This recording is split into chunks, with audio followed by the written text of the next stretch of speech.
Hi అండి అందరికీ. ఈరోజు అమ్మమ్మల కాలం నాటి వాముజావ చేద్దామని ప్రిపేర్ చేస్తున్నానండి.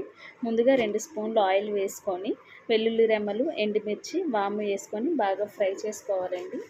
దాని తర్వాత కరివేపాకు వేసుకోవాలండి. కరివేపాకు వేయించుకున్న తర్వాత మీడియం సైజ్ ఉల్లిపాయలని పెద్ద ముక్కలుగా కట్ చేసుకొని, నేనైతే 4 పచ్చిమిర్చి తీసుకున్నానండి. 1 కప్పు రవ్వకి.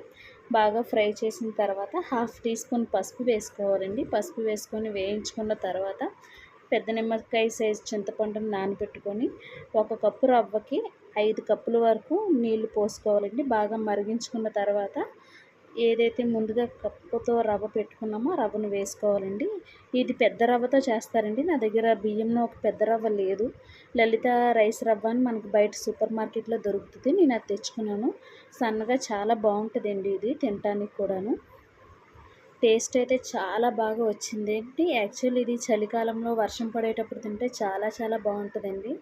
ఫైనల్గా టేస్ట్ చేద్దామని ప్లేట్లో వేసి మా పిల్లలకి మా వారికి ఇచ్చానండి. వాళ్ళకి చాలా నచ్చింది. టేస్ట్ కూడా చాలా బాగా వచ్చింది. నచ్చితే మీరు ఒకసారి ట్రై చేయండి. Thank you.